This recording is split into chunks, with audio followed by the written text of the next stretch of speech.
제가 질의 드린 내용을 잠깐 요약하자면 아까 통치행위 개념을 제가 여쭤봤고요. 통치행위는 사법부가 최종적으로 판단한다는 말씀이시고, 그리고 실제로 국가 작용, 그중에서 권력 작용 중에 국민의 기본권 제한과 관계가 없는 작용이 있나요?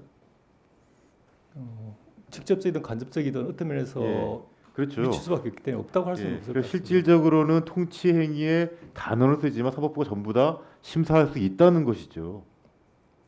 실제적으로 본다면 위원님 말씀하신 예, 말씀대로일 것 같습니다. 예, 그 판결례를 제가 유심하게 살펴보았는데 실질적으로는 사법 심사를 하겠다는 거거든요. 예. 제가 추가적으로 아까 거기 소병 의원님께서 내란죄 관련 질문하셨는데 제가 질문 드리겠습니다. 그 다음 페이지 보시겠습니까? 예. 예, 지금 페이지 보시면 말씀드릴게요. 지금 내란죄 지금 이게 조문입니다. 혹시 내란죄 조문이 개정된 거 혹시 알고 계세요? 국토 참전이라는 그 한자식 표현이 예. 풀어서진 것으로 지금 화면 알고 보시면 있습니다. 이게 과거 그러니까 제정형법 당시의 규정이 불과 4년 전에 개정이 됐는데요. 네. 보시면 과거에는 국토 참전이라는 단어를 조금 더 분명히 풀어두었습니다. 대한민국 영토의 전부 또는 일부에서 국가 권력을 배제한다라는 것으로 바꿨고요. 그 뒤에 있는 국헌 문란의 목적은 그대로 두었습니다. 그건 왜 그대로 뒀나요? 국헌문란이라는 목적에 대한 정의 규정이 그 몇 조항 아래에 구체적으로 적시가 되어 있는 그렇죠. 것으로 알고 있습니다. 그러니까 일단 개정법의 취지는 국토를 참전한다는 의미를 보다 분명히 하고 국헌 문란의 목적은 형법, 그러니까 제정형법 당시부터 있던 내용을 그대로 원형할 수 있기 때문에 보다 국민들에게 설명을 하려고 하는 것이죠. 예, 그렇죠. 지금 내란죄 요건이 그러면 크게는 뭐죠? 목적 말씀하신 일종의 영토와 관련된 그러니까 목적. 이게 지금 조항을 보시면 네. 대한민국 영토의 전부 또는 일부에서 국가 권력 배제할 목적으로 폭동하거나 폭동. 국헌을 문란하게 할 목적으로 폭동하거나 둘 중에 하나면 내란죄 성립되는 것이죠. 그렇습니다. 그렇죠. 자, 근데 국헌을 문란하게 할 목적 다음 페이지 한번 보시겠습니까?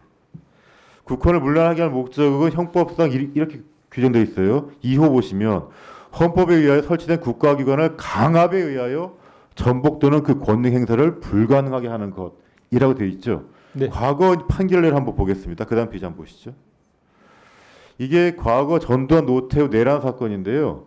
그때는 보시면 권능 행사를 불가능하게 한다는 것은 상당 기간 기능을 제대로 할 수 없게만 만들면 바로 국헌 문란이 된다고 그렇게 판시하고 있는데 이 판결에 대해서 혹시 반대 있으신가요?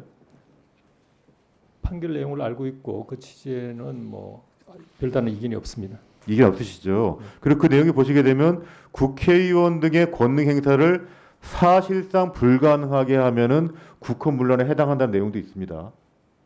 동의하시죠? 예. 예. 그다음 이 내란죄에 관련된 폭동의 의미를 혹시 아시는가요? 네.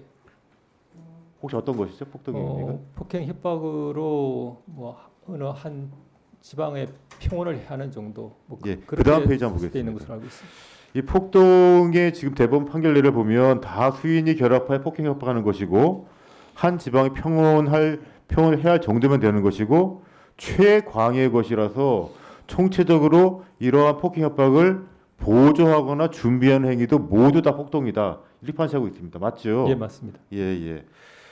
자, 그러면 이 대법원 판례 제가 읽어드린 것, 그 다음에 형법 내란죄 규정을 보게 되면 헌법기관의 권능 행사를 불가능하게 하는 것, 그걸 잠시라도 불가능하게 하면은 내란죄의 폭동에 해당하는 것으로 보이는데 후보자 의견은 어떻습니까? 음, 이거 법률 해석과 관련된 문제니까요. 예.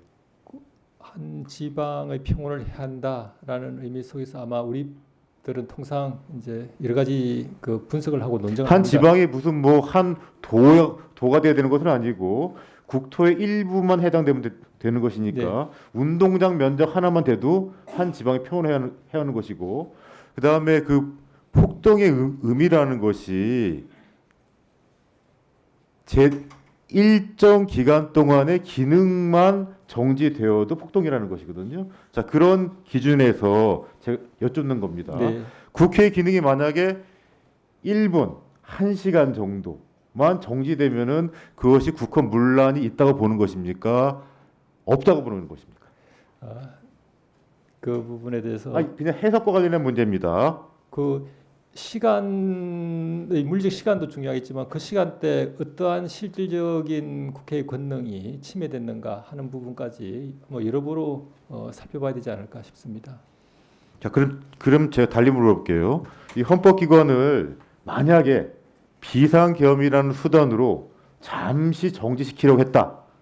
그러면 처음부터 지금 규정 해석만으로 보면 제 의견으로는 지금까지 누적된 판례라든지 형법상 분명한 규정이라든지 보면은 내란죄에 해당할 것으로 보이는데 후보자는 어떻게 생각하십니까? 예, 말씀하신 대로 그 시간 그게 절대 기준이 아닐 거고 다만 그때 국회가 뭐 개의를 해서 중요한 업무를 하고 있었다든지 하는 아니면 또 어떤 상황인지 하는 그런 개별적 상황도 통상의 경우라면 살펴서 국회의 권능이 실제로 침해됐는가를 좀 판단하는 더 것이 구체적으로 좋을 겁니다. 여쭤볼게요.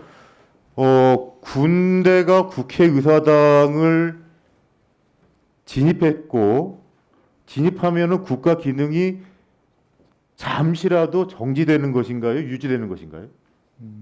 일단 아니 그냥 일단 일반적으로 여쭤보는 겁니다. 국회 뭐 진입하는 그 목적은 쉽게 지금 추측이 됩니다만 그래도 법률상 사실 관계를 확정하자면 그게 국회의 권능을 방해하기 위한 것이었는지 아니면은 오히려 유지하기 위한 것이었는지 자, 하는 그러면 논란이 대법원에 있을 만약에 것 같고요. 군대가 만약 문 뚫고 들어가면은 대법원의 기능이 정지되는 잠시라도 정지되는 건가요? 아니면은 유지되는 건가요? 네, 뭐 이런 상황으로는 정지된다고 말씀하신 게 많을 것 같고 다만 제가 드리고 싶던 말씀은 그때 뭐 중요한 합의를 하고 있었거나 재판을 하고 있었던 아주 그 권능이 실제적으로 행사되고 있는 중요한 순간이었다. 그러면 그 시간적 의미가 대법원은 짧다고 해서 순간에 무시 못할 따라서 것이고요. 기능을 하거나 하지 않거나 하는가요? 대법원은 늘 유지되는 거 아닌가요? 기능 자체가? 실질적인 그 권능 침해라는 측면에서 말씀드렸고 위원님께서 말씀하신 취지는 충분히 잘 알겠습니다. 아시겠죠? 예. 제가 좀 더 구체적으로 여쭤볼게요. 이번에 비상계엄 선포문을 보면 탄핵 소추된 대통령 윤석열은 이렇게 얘기를 해요. 국회는 명백한 반국가 단체다. 범죄자의 소굴이다. 파렴치한 종북 반국가 세력이다. 이렇게 말을 합니다. 그렇죠. 그리고 그 계엄 사령부 포고령 1호에 보면 이런 내용이 나와요. 대한민국 전역에서 비상계엄 선포를 하는데 국회 지방의회 정당 활동 등 일체 정치 활동을 금하고 이거 반하면 처단한다 이렇게 있습니다. 그렇죠? 그리고 이 비상계엄의 목적이 일거들이 내란죄 규정에 비추어 보면 국헌 문란의 목적이 아니라 볼 수 있는 여지가 있나요? 조금이라도? 조금이라도 있는지 물어보는 거예요, 제가 지금. 네, 그 재판을 담당하는 우리 사법부 구성원들은 재판 담당하시는 네. 거였으니까. 네, 아직 임명 안 됐습니다. 네, 아니 그러니까 통상 우리 사법부 구성원들은 뭐 그러한 생각이 확고히 들더라도 상대방의 이야기와 변론을 듣고 최종적인 판단하는 것이 이제 체화되어 있습니다. 그 점을 양해해 주시고 저 경우에도 특히 포고문의 국회의 뭐 청취활동 금지 부분은 어떻게 그걸 정당화되고 이유를 설명하는지 모르겠지만 문은 그대로라면 우리 법질서 하에서는 저 문은 자체만으로는 쉽게 납득이 안 되는 것은 틀림없습니다. 보충 질의하시죠. 예.